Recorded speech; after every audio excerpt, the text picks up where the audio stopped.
Well, thank you as always for being so disciplined and coming back to sit. Of course, there's great incentive here today. I must admit that we're only pretending to be interested in your mind and your motivations, Farhan.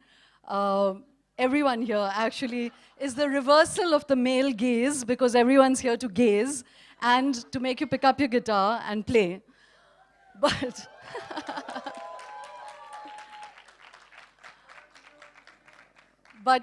But, on a much more serious note, if Google today were to create an algorithm for Kulth, they would create Farhan Akhtar.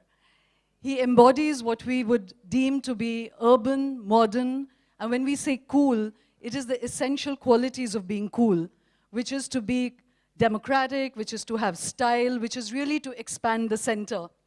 We look at algebra for the counter-narrative. And while on the surface, Farhan may not seem the epitome of the counter-narrative, he is in many ways, because as I said, he's expanding the idea of the center, changing our tastes, changing our sensibilities, and more importantly, he is somebody who dropped out of college and spent 1.5 years doing nothing. I've realized that a lot of the people we invite here to celebrate their achievements, their minds, their sensibilities, are people who really dropped out of college and did not finish their education. So Farhan is somebody who did that. It was really, in my understanding of him, a very milestone moment in his life, and we'll get to hear more about that. But apart from that, you know, Farhan has landed us the gems that we all love. He is a director, a producer, an actor, all the resume that we already know. But again, more unusually, he is the first male ambassador for the UN program on women's rights, and that is a great honor. He started the Mard campaign, which is really to re-examine the ideas of masculinity, something that we need to hear so much more about. And in many ways, the one most memorable line uttered from the mouths of a character that he played, but perhaps could be Farhan speaking himself, was the line in Dil Dharakne Do, when he tells Rahul Bose, "Who are you as a man to give permission to your wife to work?" And that, in a way, exemplifies why we are here to celebrate Farhan Akhtar. Before I invite him onto stage, again, a little glimpse into why we are all so excited about having him here.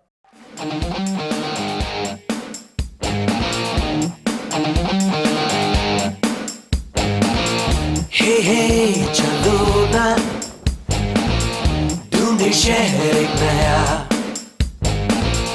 जहाँ मुस्कुराहटें हैं बिखरी, जहाँ से गम का मौसम गया, जहाँ मीठी बातें हर एक अजनबी से हों, भूले हम भी जो सारी फिक्रें, लम्हा लम्हा खुशियाँ बिखरें, इधर उधर और यहाँ वहाँ, जाए वहीं दिल कहे जहाँ, baby, baby, baby.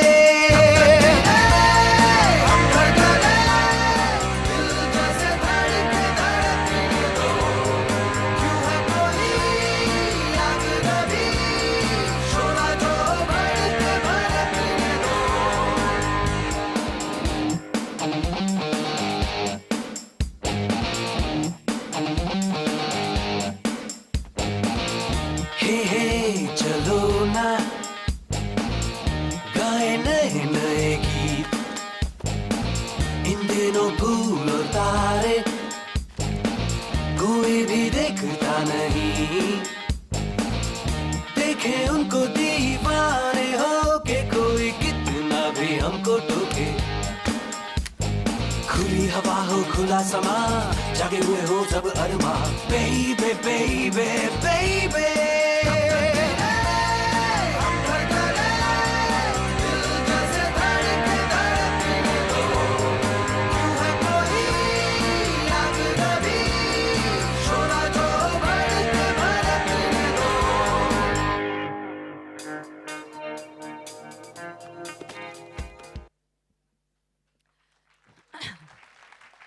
Ladies and gentlemen, Farhan Akhtar.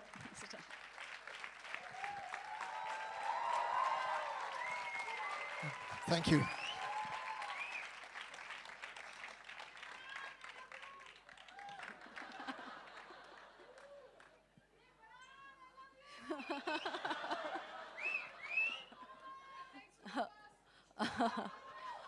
Okay, guys, that really is enough of a reversal of the male gaze now, you know. I must say that from the time that I've been sitting there with Poonam, even she was saying that, don't think they've come to hear you speak. And I was like, okay. She's like, they've come for the whiskey.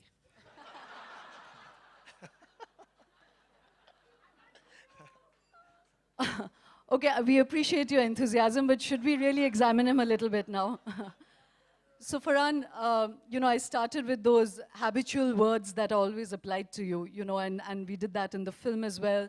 Cool, modern, urbane, chic, suave. You know, those are the epithets that surround you. It's a word set that's attached to Farhan.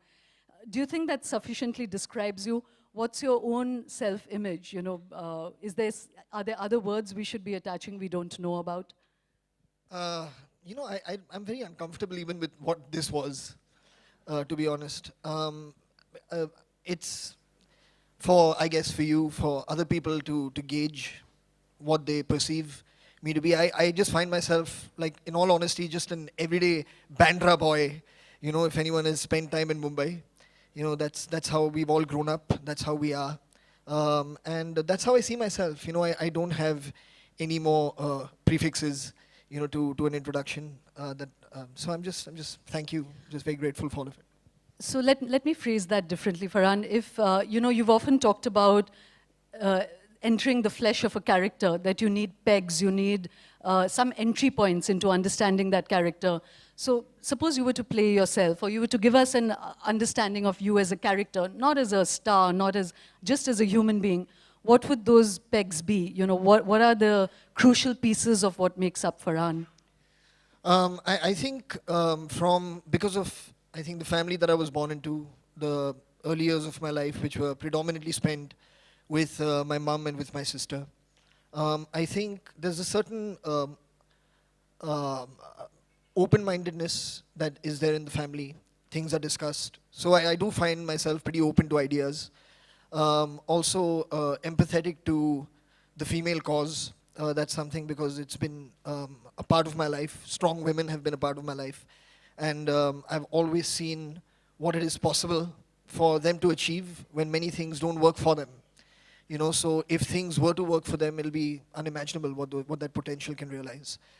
So these are things that I do find. So I think open-mindedness, and I would hope to a certain degree empathetic towards people is what it would be. No, and the big thing that you mentioned, that feminine principle, you know, more than being a feminist, but your exposure to the women as being influential people in your life, clearly that plays through all of your work and all your public articulations.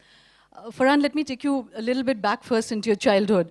When we talk about this cool, modern, urban, you know, dishy man that we all look at, I've heard of some of the cracks in your childhood. For instance, apparently one of the big ambitions of Farhan's childhood days was to have a bath in his mother's room.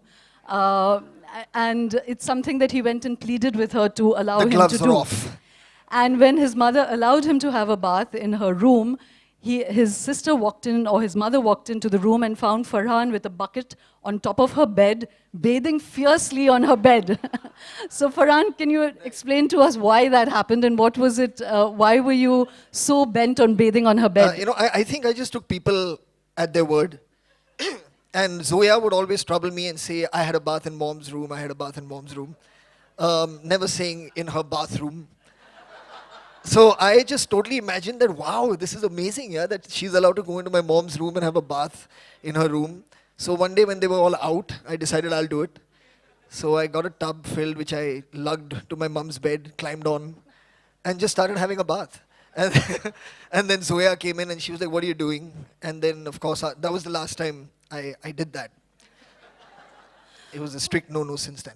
Well, he's only telling you the surface truth because Zoya also tortured him by saying that he was adopted, less loved, and one of the great privileges she had was to bathe in the mother's room, which Farhan decided that to prove that he was equally loved, he should have a chance to bathe. That's Am I true. right? That's true. She did tell me I was adopted for a long time in my life, but that's because my mom had bought this mask, like a scary mask, from some travel that she had done. And her and her friends, at that time, Bandstand, where we live, was really just post like 5:36, it was completely, excuse me, just completely empty. There was nobody out. So they used to have, whenever there was a party at home, that my mom would wear this mask and put this blanket around her and go and stand outside. And all her friends would hide behind the wall and be watching. And then some poor unsuspecting guy, just this one random person walking somewhere, she'd go and say, "Bhai sahab, time kya hua hai?" Right? Like this. So I used to wear that mask, and Zoya was really scared of that mask. So I used to wear that mask and scare her a lot. So every time I did that, she'd keep telling me, you're adopted, and that's your real face, so that I would stop wearing it. And it worked. It worked. So Farhan, your parents, before we come to your art and your craft, I just wanted to understand some of the making of, what went into the making of you. Your parents separated when you were very small, I think you were 10. What impact did that have on you? And both of them represent very different kinds of sensibilities, different people, different worlds. Can you give us some sense of, what you've drawn from both of them? In what way has Javed affected you, and in what ways has your mother Hani affected you? Well, I think, to start with, I was 8 when they separated. And at that point, I didn't really understand what was going on. I think Zoya, although she's just a year and a half older than me, don't tell her I said that to you. But although she's only a year and a half older, I think she understood a lot more about what was going on. I think also maybe my mom felt more comfortable being a woman speaking with her.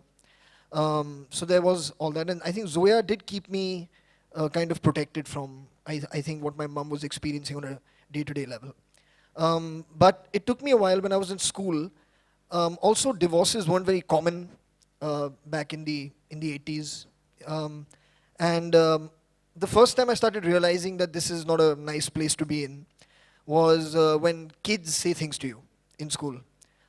So a lot of times, if you ever got into an argument with a child, it would kind of just always end up going, "Oh, but your father left your mother," kind of thingy, and then you have nothing to say to it.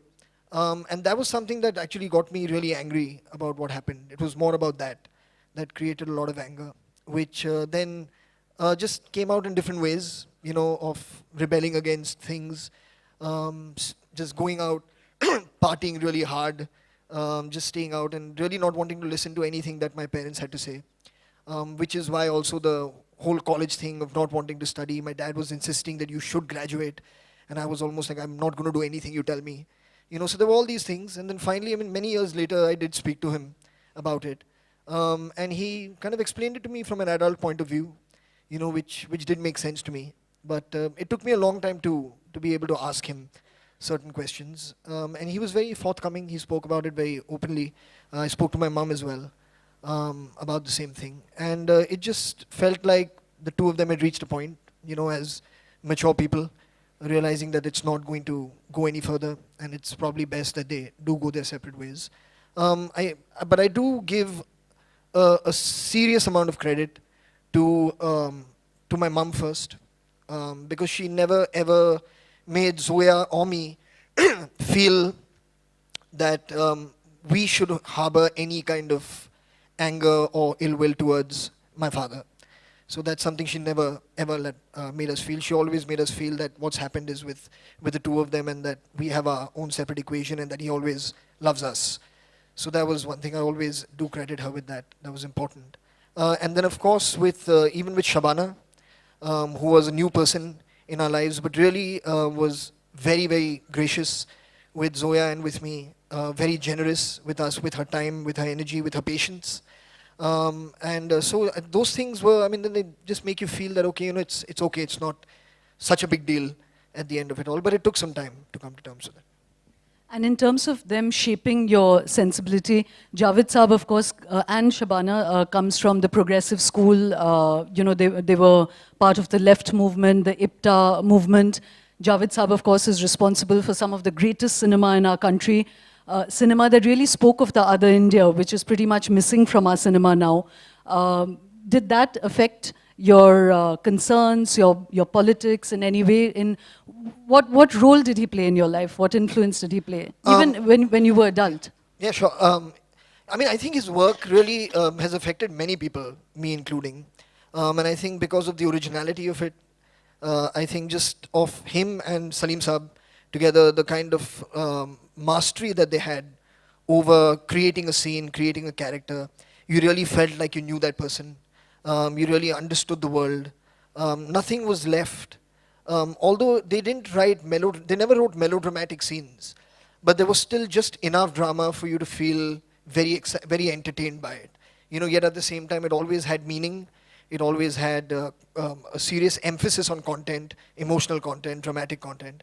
So that I did learn from just watching their work. But from him as a person, I think most importantly, is to be fearless in speaking your mind, and to be able to say things that may not be considered popular, that may not be considered the norm at the time. But if it's something that's on your mind, if it's something that you feel is the right thing to do, then you must speak about it. And when you do, you actually start realizing that there's many people like you out there who had the same inhibition of, am I the only one? So that's something that I did learn from him. The other thing that I've learned from him is to not give up on anything, be it work or even anything that you really do take on, to like really, really try and give it your all. Don't be satisfied with the first time you get something, because there could be more that you could end up contributing to something. So these are little things. Yeah. And Honey, in what way did she shape you, or what did you draw from her character? Well, I think the whatever sensitivity, I guess, that I do have, I think I owe it to her. Apart from that, I think whatever sense of discipline that I have, I owe it to her. And I mean, Zoya till now calls me, like, she keeps calling me Parsi wherever I go, because my mom's Parsi, and I'm more Parsi than my mom, I think. Yeah, I'm just like a mild OCD with things and all this stuff. So all that, I mean, actually does on some level come from of things being neat, things being clean, and time. She's very punctual. Usually gets to most places 10 minutes earlier. That's something, again, I've just kind of taken from her. I do feel that as professionals or as people, what we really, I mean, apart from our skill, or our character, what we really have to offer people is time, and that's something we shouldn't take for granted and say that, okay, someone can just wait for me, because they will, and I hate being made to wait for anyone either. So it's that I do get from her. So Farhan, we spoke a little bit about that dropping out of college. You said partly it was driven by rage, but also a little bit from what your mother has said, you seemed to be aimless, you were not enjoying college, people saw it as a dropout, but from what I gather, it was a very, very formative time for you. So you spent a year and a half watching movies. It was a strategically planned exit from...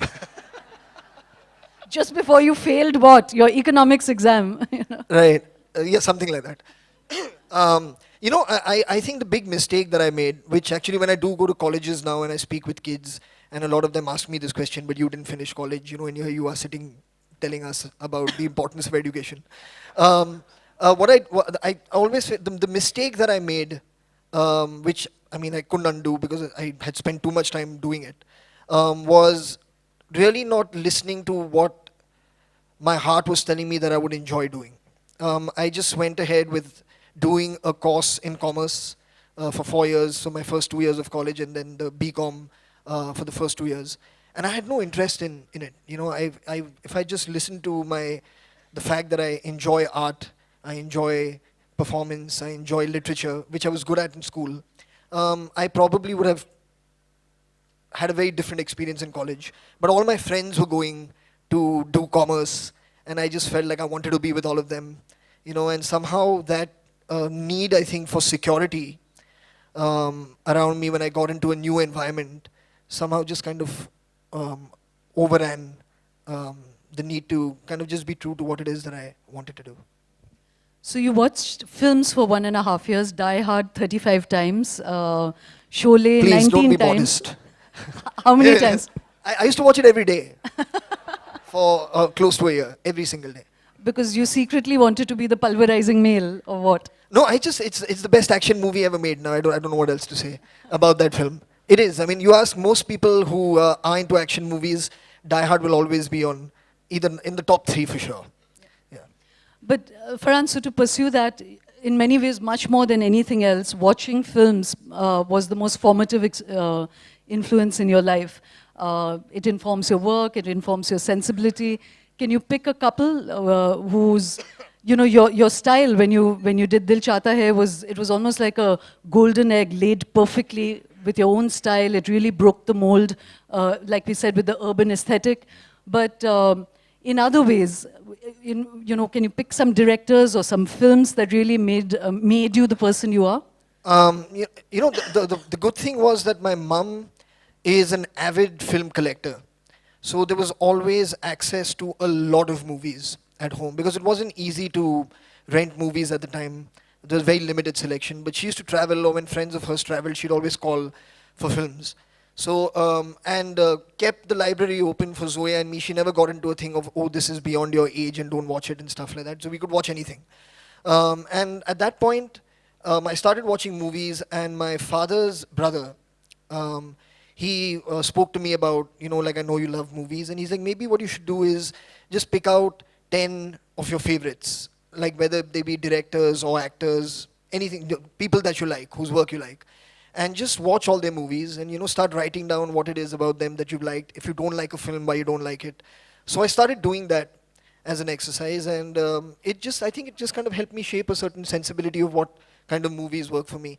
So at that point, like, the big discoveries for me were Woody Allen was a big discovery, Scorsese was a big discovery, then Akira Kurosawa was a big discovery. I also then got to go back because I'd grown up most of my life watching contemporary Hindi film at that time. So the kind of work that my father and Salim uncle were doing, Manmohan Desai was doing, Prakash Mehra was doing.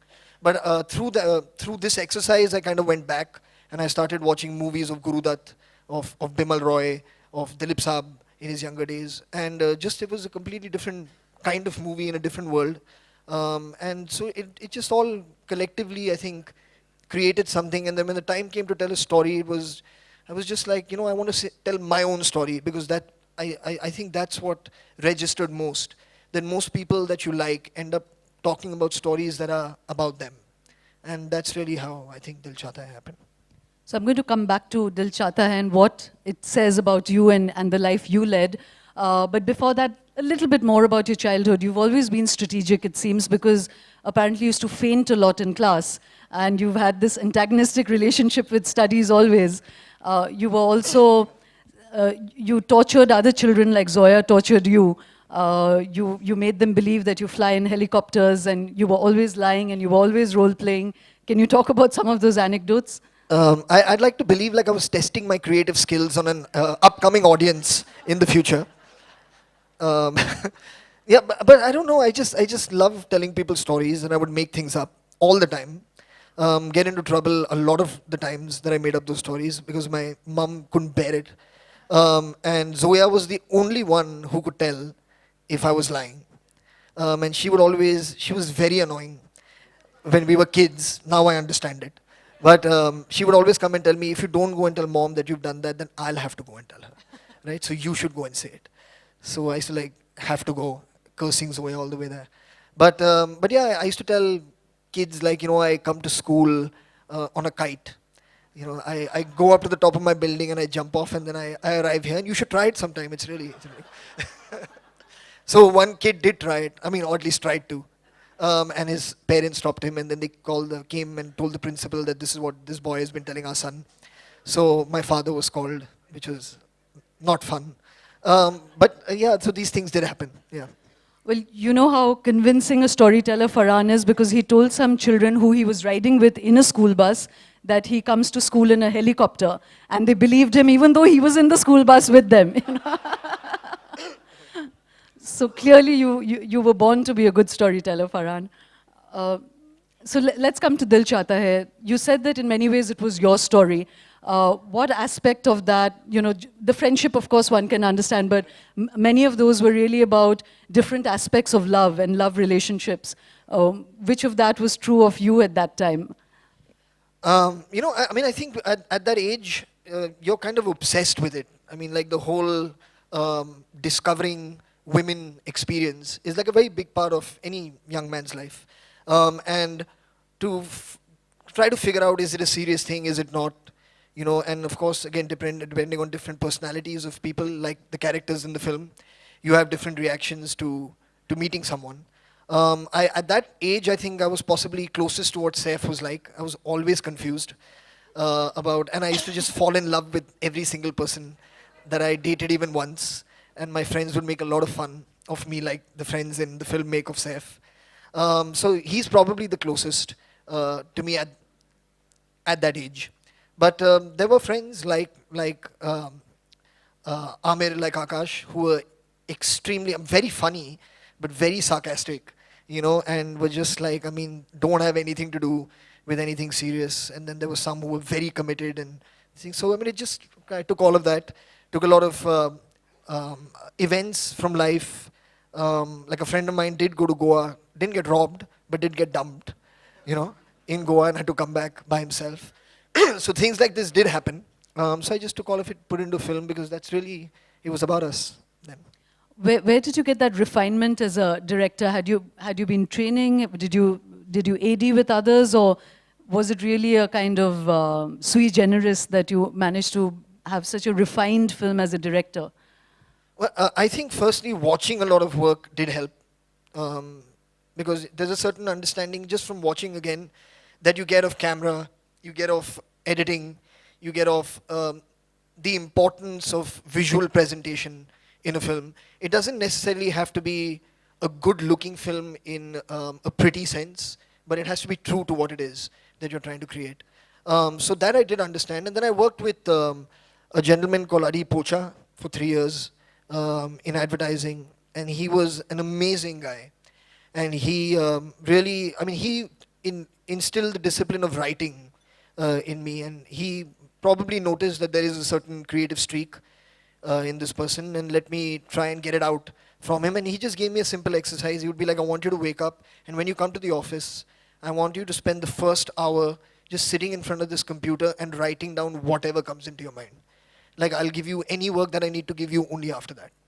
So for all those years that I went in, I just sat there and I would write. And I would write pitches for ad films, TV serial concepts, any film that was being launched, like a corporate film launch. And while I was there, I started working on the script of Dil Chahta Hai, just from actually really having nothing to write about.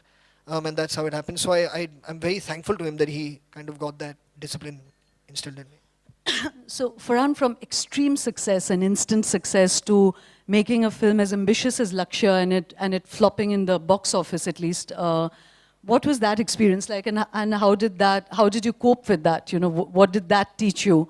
Such, like I said, extreme success and then failure, and at such a public scale, which is what is so hard about cinema. Well, I mean, at the time when it happened, I was very depressed.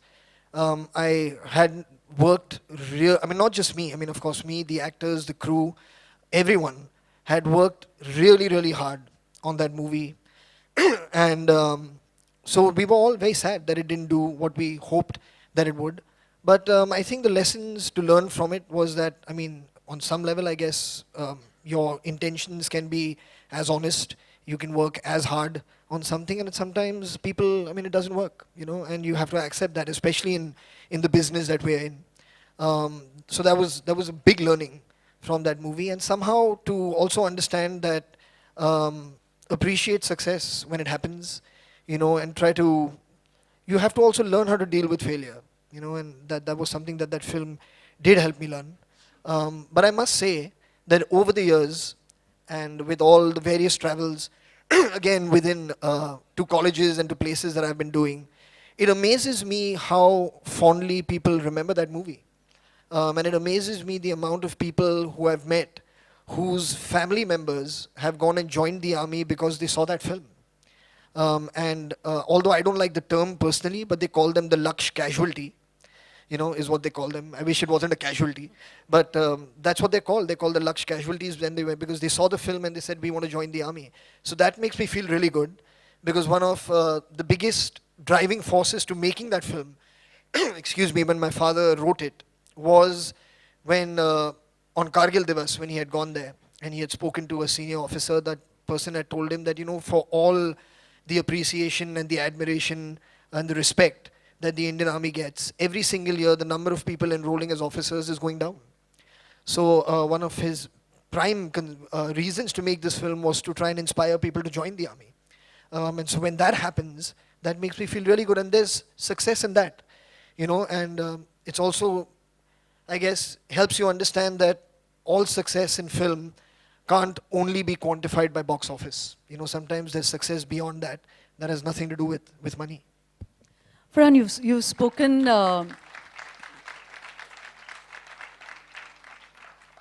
You've spoken about this sense of invincibility that you felt while making Bhag Milka Bhag, and just how important that feeling was for you.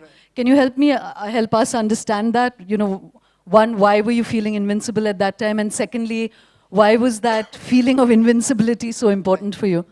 The thing that I noticed most when I started spending time with athletes was they genuinely believe that they cannot lose. That's the only way you can win, if you know that you can't lose. And for that, your mind has to be really, really strong. And for that, you have to be very conditioned, and you have to bring yourself into a certain space of discipline where, what you see in terms of the physicality is truly, it's just the physical manifestation of what's going on in the mind. And you make yourself really, really strong.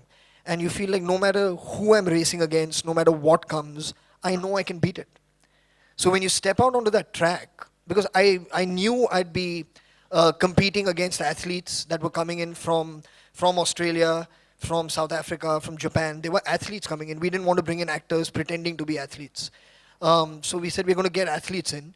And I was very sure that I don't want them to feel that they have to stop because I can't run anymore, or they have to run slowly because they have to somehow pretend, that they're running fast.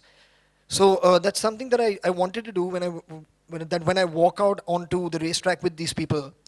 I want them to respect me as an athlete. I don't want them to think of me as an actor. So all the work that went into it, thank you. So all the work that went into it, it just makes you really mentally strong. And you do feel invincible. You feel that you can do anything. And it's not physical. It's just in your mind. You feel like your mind can be conditioned to make you as strong as you want to be. And it's an amazing feeling. Wow. Farhan, so has that changed you as a person? Does that linger with you? Are you still training at that level? Or is that mental framework continued in you? Or is it something that passed with the film? Given the work that we do, it's very difficult to maintain that discipline. I could maintain it because I was doing a film about an athlete. So for that year and a half that we worked on that film, I just lived that lifestyle. But then after that, the real world comes back in, and other films have different demands, and you have to adapt yourself to that. But there was a serious amount of learning, and the change that happened in my lifestyle, I cannot go back now to eating like I did before, and eating the things I did before. I can't do it. My system can't take it anymore. So a huge lifestyle change in terms of health, and I do try and maintain myself as much as possible, but not to that extent, because that was how athletes train, and now I can say I'm not an athlete. Well, that's only a midway point, because Farhan, you want to tell them what you did in your school, in your children's school, and how he practiced this invincibility on other poor fathers, including Shah Rukh Khan. You were part of a father's race, and you took that invincibility. It's one of my life's greatest moments. I'm serious. It's one of my greatest moments, because I had trained so hard for this film, and of course I was running with all these people. And then it was my daughter's sports day. So I'd gone for the sports day.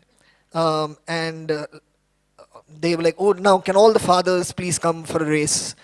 So I was like, I must go. This is what I've been training for. So I went, and you seriously, it sounds terrible now, and it sounds very arrogant now, but your mind is really that strong. And every race is competitive. You cannot take it lightly. You can't. Nothing is half measure. So if you're going to run flat out, or then don't bother, right? You're taught this, so you have to do it. So I went there and I've met all the parents, and they knew, I've been training for this film, so I could see their faces already a little bit deflated and demoralized.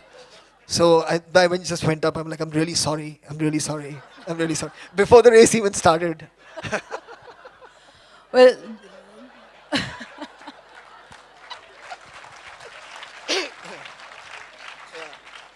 well, both John Abraham and Shah Rukh Khan were hospitalized after that. They're seeing psychiatrists, you know. They slit their wrists and they've fallen in their children's eyes, all because of Farhan But Akhtar. I can't tell you how proud Rakesh Mehra was. Well, Farhan, since we spoke of Shah Rukh, you know, you worked with both the Khans. Both, in a way, really epitomize different ideas of stardom.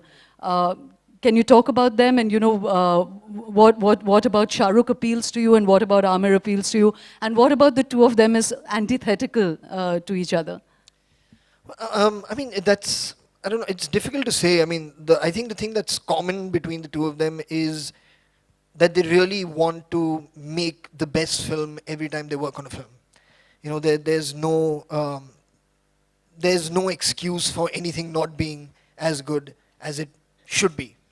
And I think that's what keeps them where they are. You know, they're not lazy at all, although they've been around now 25, 30 years. But you can see that hunger, like every time they're working on a film, it feels like this is the film, you know, and this is the one that's going to make them. You know, that's the kind of hunger that they have, and it's very, very admirable that there is no lethargy. There's no, okay, I've done it, I've seen it, now I don't need to work so hard anymore. They're very driven by what they do. They love what they do. And I think that's what keeps them where they are. But they have different working styles. You know, Amir is very meticulous in the way he works. He's very planned. And Shah Rukh, on the other hand, is not as planned as Amir is, but I find him a lot more spontaneous in directing them. Like Amir will rehearse a lot. Shah Rukh will rehearse if the other actor wants to rehearse. You know, so they're very different in the way they approach, but I mean, they give you everything that you want, and it's how you as a director just achieve that with them. So, Farhan, you know, just when we were speaking about Javed and Hani, you mentioned that you have this great Parsi strain in you. Javed Saab, of course, is a you know, determined atheist, a fierce atheist. Have you taken that from him? You know, what is your kind of religious positioning, having grown up with him as a father and with Hani as a Parsi influence in your life? You know, neither him nor mom. My mom is, she is religious. She prays to, I mean, she goes to church. She prays to Ganesh. She's religious. My dad isn't at all. But neither of them have ever pressed on me of what my belief system should be. But I think over the years, I lean definitely more towards my dad's way of thinking. And just from reading about, you know, it's not really questioning God as such, I think, because everyone is entitled to have a certain belief system, a certain faith. I think it's the impressing of faith on people is what I have a problem with. And especially when it gets into education and when it gets into schools. I think that's not what schools are for. That's, you know, they're there to teach you, they should teach you science in school. And any religious belief that any child needs to have, they should have from their parents at home if that needs to be the case. I don't think schools need to put that into your head. So that's where but I don't really follow any faith. I choose not to follow any faith. I feel that it's just good to follow the golden rule, you know, just do unto others as you would have them do unto you. I think that's all you need to be like. I mean, just treat people like you'd like to be treated. So, Farhan, you know, you've been unusually, because it's a fraught kind of public space that we have, but over the last couple of years particularly, you've been speaking up a lot, you know, on the shutdown and narrowing of our imaginations. Yeah. You tweeted recently when, you know, there was this uproar over Padmavati. You wrote a Facebook blog when, you know, the Dadri lynching happened. Increasingly, not increasingly, actually, it's a continuum in our public life, regardless of which government is there. But particularly on cinema, there's great assault on what cinema can say and not say. What do you feel about that? You know, and do you feel threatened? Is there a sense of, you know, foreboding when you're speaking up in public? Or do you think that that's easy to do and more people should be doing it? I don't think it's easy to do, but I think more people should be doing it. I think everyone does have insecurities about, because you're not in a place, you're not in a society, if you say something that someone doesn't like, that they'll debate it with you. You know, more often than not, the reaction is going to be a physical reaction, and it's going to be in numbers. And it's at times it won't target just you. It may target somebody who's close to you, or it may target someone in your family. So I mean, these are things that of course play on your mind. So when you say things, I mean, you pick your battles, because you want to really only then talk about things that matter to you. You don't want to just have commentary for the sake of having commentary. And I do encourage people, even within film, that it's important for them to speak. I mean, this Padmavati thing that happened recently, I think it was a really, really good opportunity, because everyone that I know in film had a very strong reaction to Sanjay being slapped. And it was very rare to see that every single person was concerned, every single person was like, we need to do something about this. And then he went and apologized, you know. And so everyone was like, oh, I mean, like, what do you do? And now it's happened again, where his set's been vandalized in Kolhapur, I think. That some people have come and burnt his set down. And people are quiet now. There's nobody in the film industry saying anything. You know, and it would have been, if you ask me personally, it would have been amazing if he had just stood up and said that I'm not going to apologize. Because everyone has worked with him, everyone is very fond of him. He's done some great work. And we would have rallied around him, you know, and hopefully reached some kind of resolution with those people, or through the government, the state government in Rajasthan, that this kind of stuff can't happen. I mean, even if it was to say that as the Film Producers Guild, you know what, let's not release our films in Rajasthan till this thing doesn't get sorted, till we're not protected, you know, because you can't constantly be the easy target. And that's what we are, we're soft targets, you know. So be it not just this, not just people who come onto your set and do stuff, be it even with what can be shown, what can't, you know, like a certification board has become a censor board. Lipstick Under My Burqa is suffering from this right now. Films in the past have too. And I mean, just somehow we have to realize that, I mean, we cannot treat people like kids. You know, they should be allowed to watch whatever they want to, listen to whatever they want to, read whatever they want to, and make up their minds for themselves. You know, I mean, you're trusting these many people to go out and vote for your government, but you're telling them you can't watch a film about a Muslim woman having fantasies. So it's all a little bit twisted. I wish there was more unity within the film industry also. I mean, let me also point the finger in my own direction. But it's very scattered. And at times when tempers are raised, or when emotions are riled, it doesn't last very long. You know, and that's a very unfortunate thing that happens, because people somehow just tend to get back to business. You know, and there is that fear that, oh, only my film will be targeted if I speak about it, and my career will be over. And these are, I mean, on some level maybe justifiable fears. But I feel if there was a strong unity with all these producers, with all the actors, I think things would be very different. And hopefully that'll happen. So, thank you for saying that, in fact, Farhan. I just want to also take the Fahad Khan incident. No one can accuse you of being unpatriotic. You just spoke about the intention with which Lakshya was made, and the respect that you've shown the army there. But the kind of mood that there was in the country about having someone like Fahad Khan being part of our entertainment environment, not just within the industry, but even you know, amongst the chattering classes and the drawing room classes. And there too, Karan Johar finally sort of caved in and made that, you know, apology come tribute, and tribute to nationalism. One, what do you think about that? And two, with or without condemning what happened, if you were in his shoes, very honestly, what would you have done? Well, I mean, I think Karan did what he felt was needed to be done. So he wanted his film to release, so he had to just do whatever he could. It was just badly timed, I guess, for him, how the way things happened. But I mean, I was asked this question. We had a film releasing at the same time with Mahira in it, Rais, which was going to be releasing in a couple of months after that. And there was nothing to, I mean, I never felt the need to apologize to anyone for having her. She's a great talent, you know, and if she wasn't, then I would have to. But that's when you should. But no, I've never felt the need to do that. And I was asked, like, will you pay 5 crores to the army? And I'm like, no, I mean, the army doesn't want ransom money. You know, they don't want it. And if they want it and if they feel they deserve it, then they'll ask us, you know, for it. So, I mean, just have someone step in and be like, this is, and let me show you how patriotic or nationalistic I am. It's a complete fraud, you know. So, I mean, you just have to expose it for what it is. And when it happens, just say it, you know, that I don't need to listen to you, you know, and that's basically it. I don't think of anything beyond that.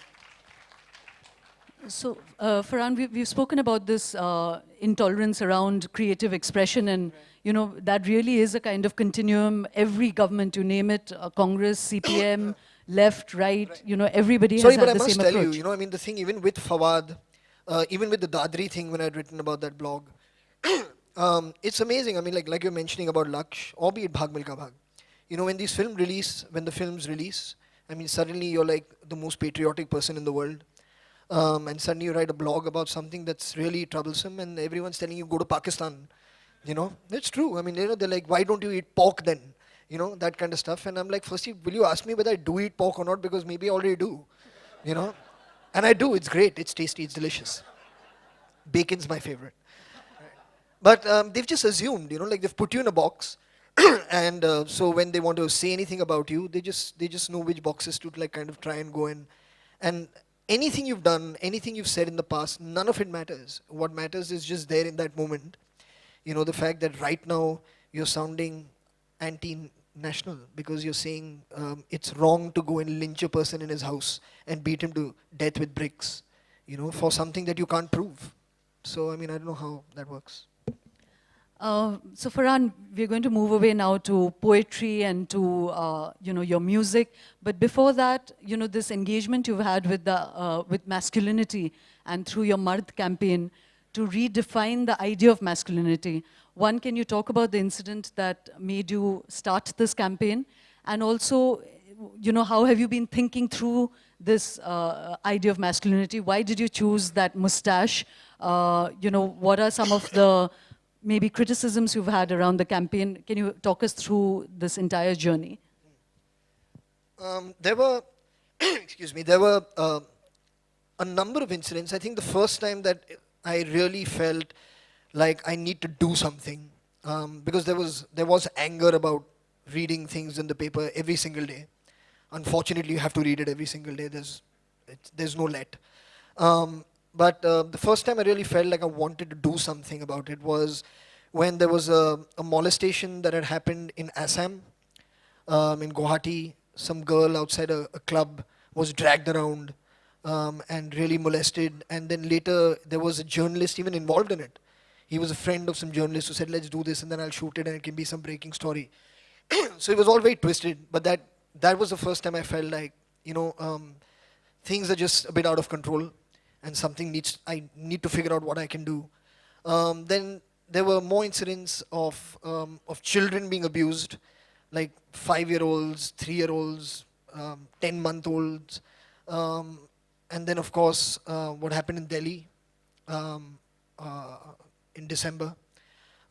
So there were all these things happening just back to back, you know, and just all at the same time. And there was just so much anger and feeling of helplessness, a feeling of frustration of what can somebody like me do about this. That I just thought it would be, it would be important to channelize it and try and figure out if there's some way I can reach people to start with just with my concern. But then what do I do? So I spoke to a couple of people at that time about what I'm feeling. And what tended to be the largest kind of rallying cry was like, why do men behave like this? You know, like what's wrong with these people? And then just to slowly try to understand that maybe that's what I should try and address as to why is it that men are behaving like this? And try and figure out, one, what is wrong? Secondly, um, this whole concept of, and a lot of this has to do with machoism, you know, the impressing of power upon someone you consider less powerful than yourself. So just to try and address that, to speak to boys, to try and get them to understand the meaning of masculinity, that it's not about just being aggressive. It's not only about having to constantly be in control, you know, and it's okay to like just to let it go, you know, to be sensitive, to be empathetic, to to just surrender yourself at times, you know, to things. And so just these values, I mean, that I think, because whether it's film, whether it was advertising, you know, music, it all became very from the macho point of view, you know. And if you cry, you're not a man, and a man is only somebody who you look up to if he does what he says he's going to do, you know, this kind of thing. And it's not only about that. I mean, those are great qualities to have, you know, within you, but it's not the only thing. There has to be a balance between the yin and the yang, you know. And if that balance is off, then it's going to create problems. So it's just to speak to them, to go to kids and try to explain to them or share with them, at least, you know, my point of view of masculinity, and hopefully that they'll agree, imbibe it, and maybe share it with other people. That's really well put, Farhan, to say the balance between the yin and the yang, you know, and that kind of really symbolizes what it is to be human, first of all, you know, whether woman or man, to have that balance within you. It's fascinating, though, that you took that mustache as your symbol. Can you talk about why? You know, that's absolutely epitomizes mardangi. Yeah, exactly for that reason. I mean, it's such a symbol of being macho, you know, of being a man, is the mustache. And so we just felt that, I mean, it's something that when you look at, if every time you look at a mustache, you can think of things that are not always considered to be all powerful, you know, or again, just dominant, superior, in charge, in control, strong, brave. You know, if you just remove all that, you know, and just say that, I mean, just be calm, you know, and just be easy, be yourself. You don't have to force any kind of aggressive value system onto yourself. If you can like look at that and kind of feel that way, then I mean that's it's, and you'll see it on people's faces and feel that way also, you know. So that's really the idea of having the mustache as the logo. So one last question about your mental makeup before we move on, as I said, to the poetry and the music. You know, you said about how cinema has influenced you, Farhan, but if you look at the cinema around us now, and a lot of actors get really pissed off, directors too, if one tries to hold them accountable for the kind of storytelling or the kind of characters that they're creating on screen.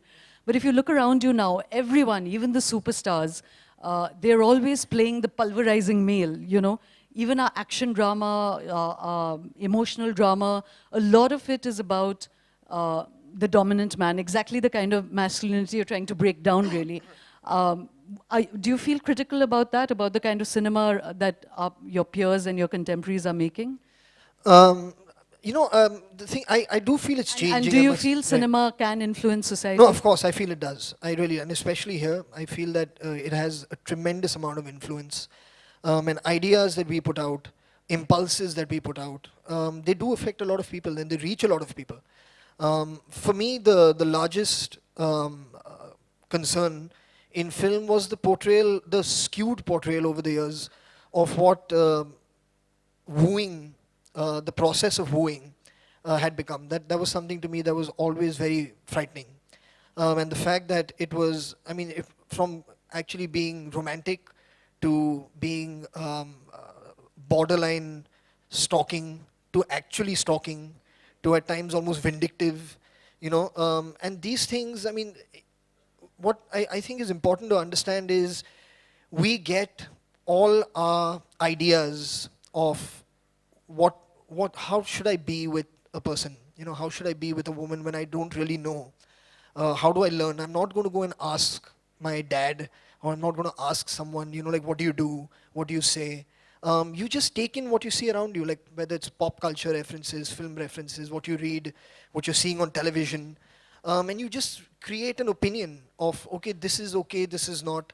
And when you see people that you supposedly admire, and you see them behave a certain way with women in film, and you see that nobody in that movie has a problem with it, including her parents, nobody has an issue, and at the end of it all, it's all okay because she does end up with the guy. So maybe that's a way that I really have to like impress myself onto her, even if she's saying no. That I have to be in her personal space, that I have to just let her know all the time how much I love her, and actually that's more important than her not loving me, and then she'll come around. So those impulses to me have always been the frightening ones. And that, I think people, fortunately, that's something I feel that now is moving away from our films. I mean, if they're made, they're very few and far between. There was a time where everybody was doing it. So that's changing. And I do feel also that the role of the man in film is evolving, as is the role of the woman. We were just talking earlier that this year there's going to be many films, which is amazing, which are totally female protagonist films. So we have Begum Jaan coming now. Then we'll have Filori, which is Anushka's film. We have Noor, which is Sonakshi's film. We have Hasina, which is Shraddha's film. So there are all these films that are being made, which are predominantly female protagonist films. And if you go back like 3 years or 4 years, these movies would be made like just once in a while, and that too only by a female director maybe, and on a low budget, because who knows if the audience will come in to watch it or not. And when you see that happening, you realize that there is a change, that now there's an audience wanting to see things from a female point of view. They want to understand what's going on there. They want to see female-oriented stories. And when that starts happening and more people start watching these movies, I think they'll also start getting more sympathetic towards the female point of view.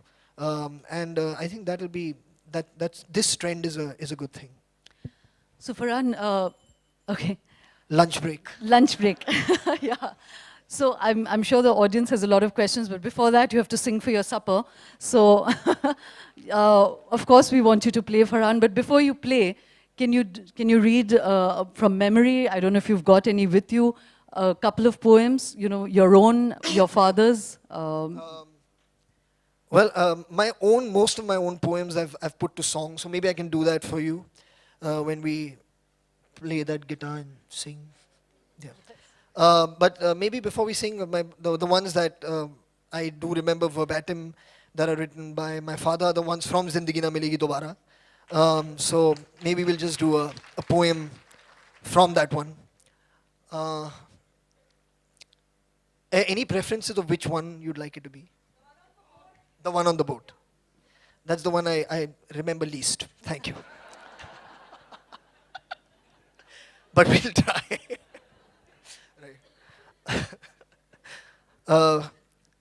पिघले नीलम सा बहता ये समा, नीली नीली सी खामोशियाँ, ना कहीं है ज़मीन ना कहीं आसमां, सरसराती हुई टहनियाँ पत्तियाँ कह रही है कि बस तुम हो यहाँ, बस मैं हूँ, मेरी सांसें और मेरी धड़कनें, ऐसी गहराइयाँ, ऐसी तन्हाइयाँ, और मैं, सिर्फ मैं, अपने होने पे मुझको यकीन आ गया.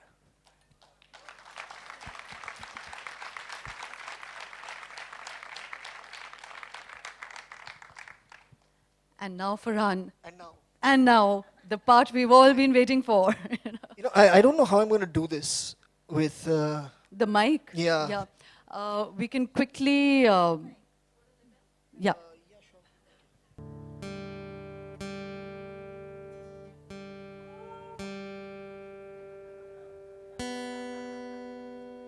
This is as close to playing a solo that I get.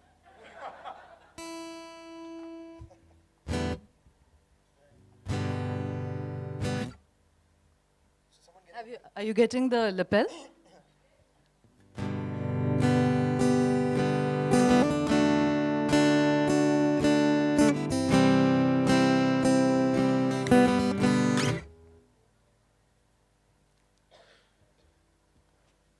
So anyway, so this this was a poem that is now in the form of a song.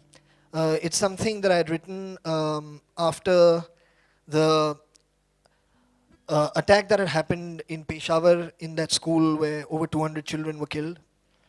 And it's written from the point of view of this young boy who didn't go to school that day. He bunked, but his brother had gone, and he lost his brother in that in the incident. So it's written from his point of view, and I hope you like it.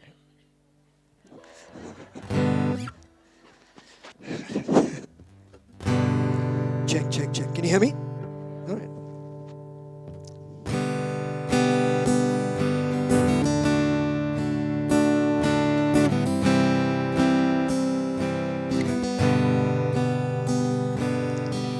My brother nudged me on a cold winter morning. He said, wake up, it's time to leave. The sun won't be out another 2 hours from now. I said, let me go back to sleep. He left me there all nice and warm, ran off to meet his friend. Bags on their backs, their smiling faces disappeared around the bend.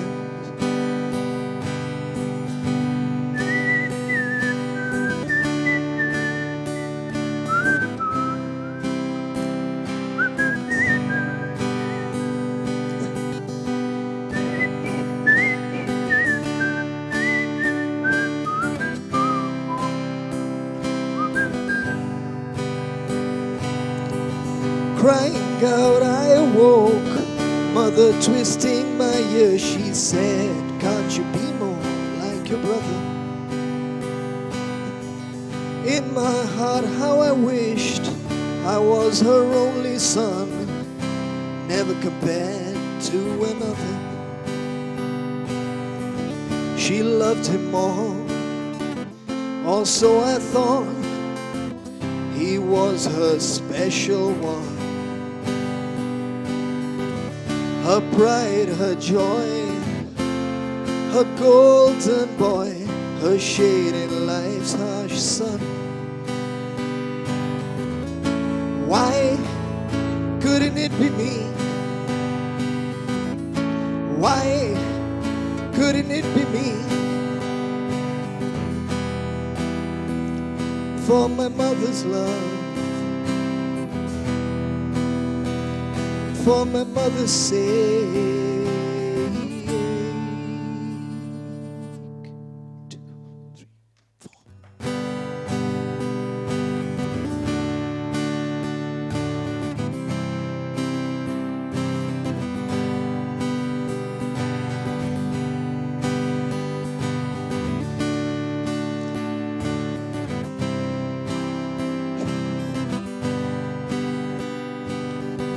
Writing online pages 100 times over, I'll remember to go to school. The aching of my hand, bringing tears to my eyes. I promise never to play the fool. How could I know, as I sat here in the assembly hall, was unaware the clock struck 10 and guns came over the wall.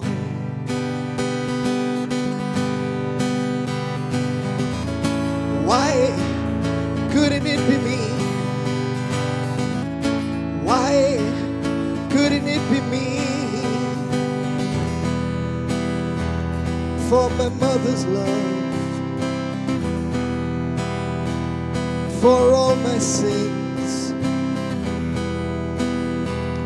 for my mother's sake.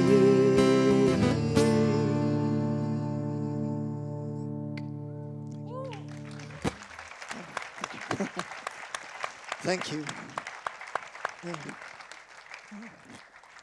You know it's not ending there, Farhan. Really? Yeah. The night is long God. and we are young. You know? And I'm coughing and wheezing away.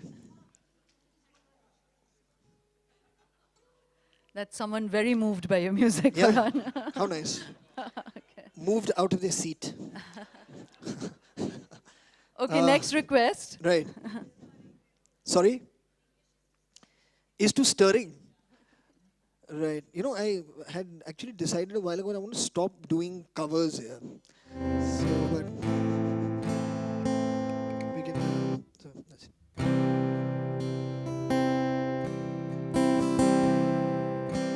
But this all I have to sing along then.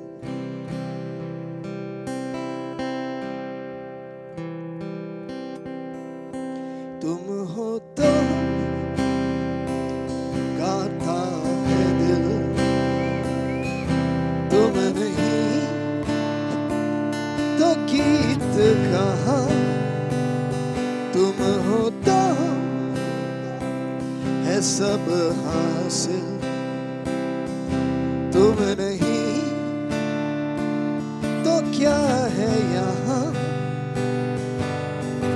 तुम हो तो है सपनों के जैसा सी एक समा Thought I'd forgotten the chords. Oh, जो तुम हो तो ये लगता है कि मिल गई हर खुशी जो तुम ना हो ये लगता है कि हर खुशी में है कमी तुमको है मांगती Yes. ये जिंदगी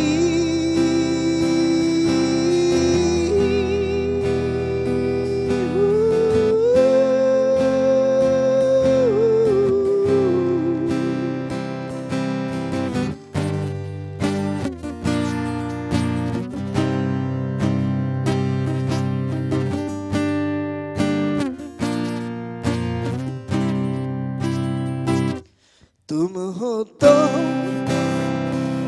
राहें भी हैं तुम नहीं तो रास्ते कहाँ तुम हो तो यहाँ सब ही है तुम नहीं तो कौन यहाँ तो है हर एक पल मेहरबान ये जहां जो तुम हो तो हवा में भी मोहब्बतों का रंग है जो तुम ना हो तो फिर कोई ना जोश ना उमंग है तुम मिले तो मिली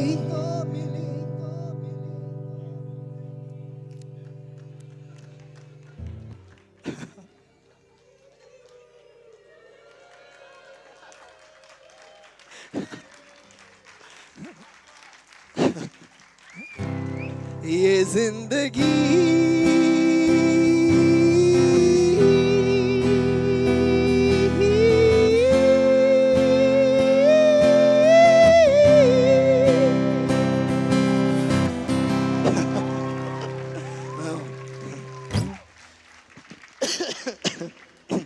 Should we wrap this evening or do you want another song? Oh God. Huh?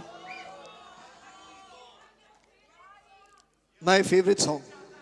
No. You know, I must say when I was asked, when Shoma asked me to come, I really wanted this friend of mine who plays guitar in the band with me, Sarosh, to come. He's the guy who plays all the riffs, you know, and it's quite a different experience when he's on stage.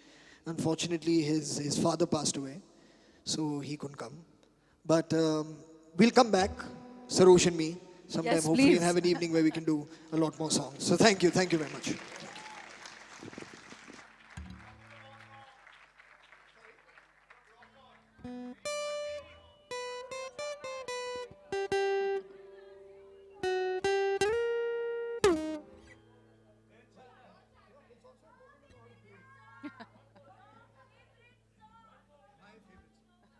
You've got your headphone off.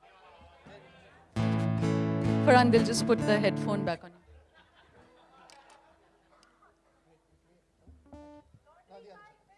Other side.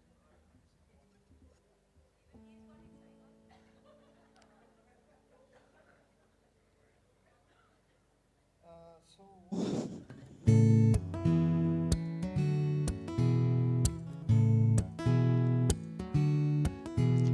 If love isn't enough to keep us together,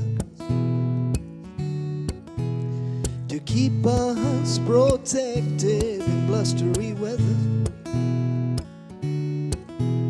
if love isn't enough to ease our sorrow, to smoothen our road to a better tomorrow.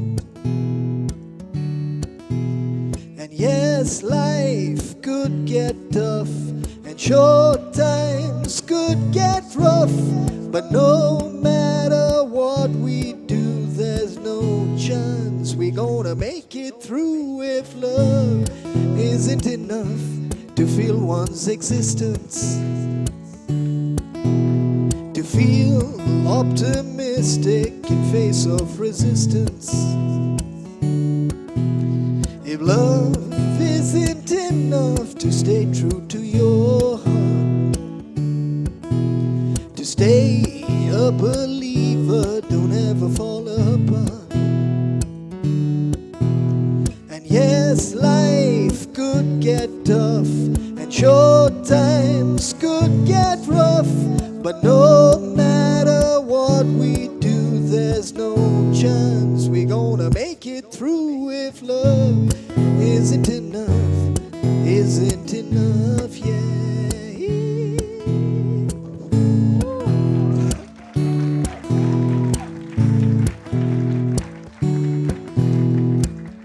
Well, some people say love's easy come, easy go. Philosophy like that, so easy to borrow. We crashed into each other, bled into the other's glass. So let's drink to healing together, the voyeurs will pass.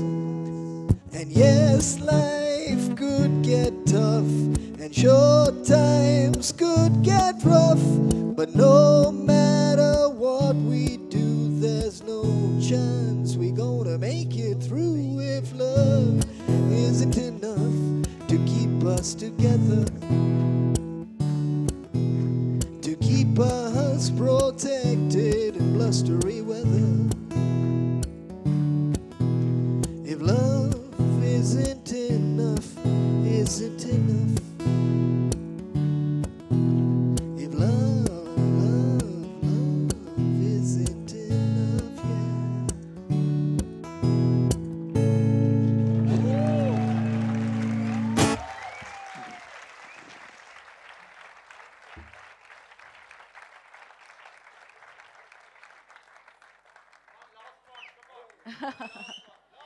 Thank you everyone. It's a weekday, so we do need to wrap up soon. There's some very interesting questions that have come in, so just a couple before we wind up. Farhan, someone wants to know that women are always objectified, and that's given, it's commonplace. But given how women behave around you, how do you feel about the way you're objectified?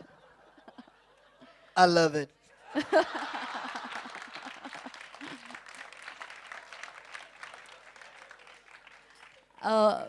And I'm sorry, I'm just going to say who it was who asked this interesting question.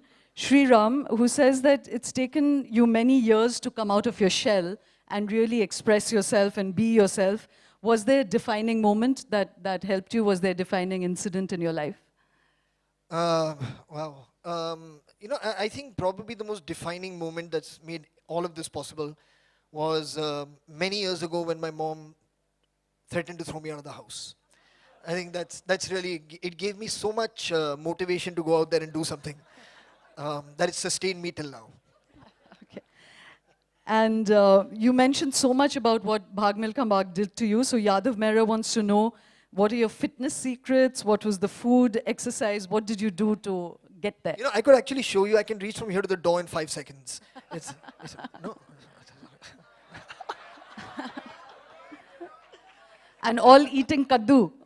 No, you know, it can get very boring when you're following that diet, because you have to just eat the same thing. So I was just eating boiled chicken or steamed fish with steamed vegetables, And that was pretty much it for the entire time.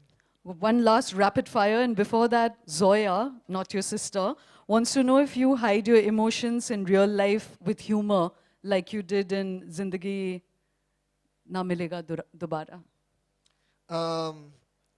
I think to a certain extent, yeah, I think that does happen. Okay. And Raji wants to know, how would you define Farhan yourself in a few words?